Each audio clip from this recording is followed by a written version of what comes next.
What's good, guys? Matt from Duality Gaming here, giving you another discussion video. This one being about should emulators be illegal? And in my opinion, yes and no. It depends where you start from. If you go before PS2 backwards, everything before that, then no, they shouldn't be illegal. And if you go from PS2 onwards, yes, they should be illegal.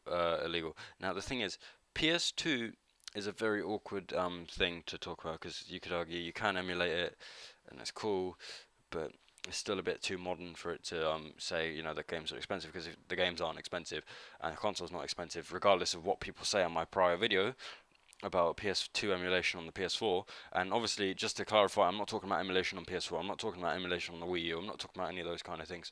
I'm talking pure emulation on the computer.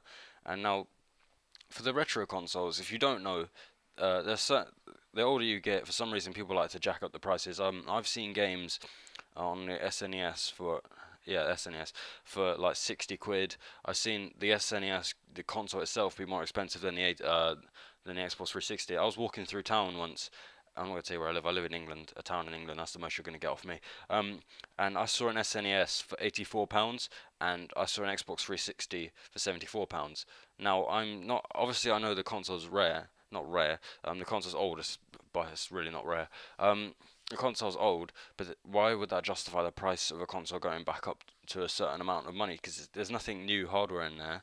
A 360 is more modern hardware. Like, surely it'd be more expensive for that.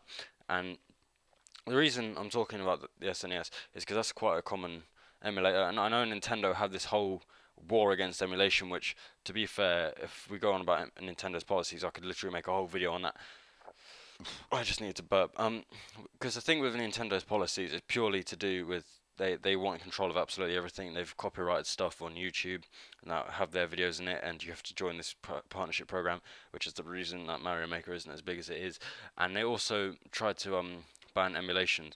Now the problem with emulations, which I don't really get with Nintendo, is that it allows people to play games that they somewhat wouldn't be able to play. Now, if the SNES was under 20 quid and all the games were reasonably priced and weren't, I'd have to fucking get a new mortgage to buy them, I would buy them. I'd be happy, and I'd be happy with that. And there is the other issue with, the TVs can't really play. You'd have to go get your CRTV. Now, I know they can do other things. It's a bit more of a hassle. And to do with, like, NES, it's just these emulations. Some of these games would just be completely forgotten. Like, there's a game on the NES called Little Samson, which is probably one of the most expensive and rare NES games. No one would be able to play that besides about 100 people if there wasn't a chance for emulation. And that's kind of the point of the emulation, is like it allows people to find these hidden gems and play games they somewhat wouldn't be able to, because not everyone's got £84 for an SNES and 60 quid for Japanese game. Well, not, I think it was a Japanese game, but NES games or NES games. And also you have just not Nintendo. You also have Sega, which is a whole different kettle of fish in itself. Now, the Mega Drive isn't exactly an expensive console. It's just everything after the Mega Drive is a pain in the ass, because you got the Saturn, which is extremely expensive and really hard to find, and the Dreamcast, since Shenmue 3 has been announced, has gotten more expensive, and the games have become more expensive. The problem with not the problem, the benefit of emulation is you are allowed to not buy these games, download these games that you somewhat wouldn't be able to play because of the price of their games, and just the hard thing, the ability not to be able to find it. Now, I live in England. I haven't really game searched that much in the two places I've properly lived. I have lived in London, and I haven't really searched that, but it's quite hard to find these retro games in normal conventional game shops. You need to go to like these charity shops, and that's also a pain in itself. But my whole point with the emulation thing is it allows you to do things you somewhat wouldn't be able to do. And I also asked Dereece his opinion on this. Dereece being the person that has done the San Andreas videos. If you haven't checked them out, check them out. Link in the description, and probably at the end of the video. I don't know. And he says it talks about allows devs to know if they don't, or not to know what not to remake. I don't know how much devs know about emulation in terms of this, like the downloads, but it's just that is an indication. He has a whole thing about Ducktales, but he also agrees with me that older games and consoles are expensive, and we're at the moment. Probably in about 10 years' time, PS3 and Xbox 360 games are going to go back up in price. But at the moment, they're very cheap games. But if you look at the SNES and NES and all those games, a lot of those games are very expensive. And if you want to play them, you would need to get a new mortgage. That's the whole point of it. And now, if we go on to the yes side, it should be illegal. If it's too modern of a console, you should not be emulating it. Something like the Xbox 360, I have seen people emulate that. That is something. It's a bit of a more of a grey zone because of it's still modern, it's still relevant. The consoles aren't exactly that hard to find. The consoles aren't even that exactly expensive at the moment, nor are the games. So that's obviously a grey zone. Obviously, the part where I disagree, obviously, is the older games in itself, and they're harder to find. Um, I'm just gonna look at what else Dereece said. Yeah, he just says you can find more hidden gems, which I agree with.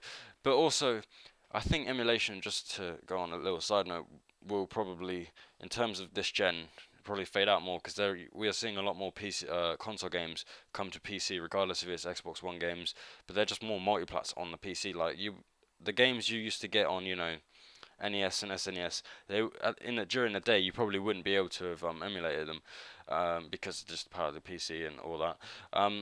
So my whole stance on if the emulation should be illegal or not is that if it's an older console like those, I don't think it should be illegal. I think the time has come, right, where not the time, but just the amount of time that has passed since the inception of the consoles and the release of all the games. I think it should be okay for people to emulate these games. Now, if you want to support the official releases, obviously go on, like if you got a Wii U, go check down, or a Wii. I don't think the Wii shop's open anymore.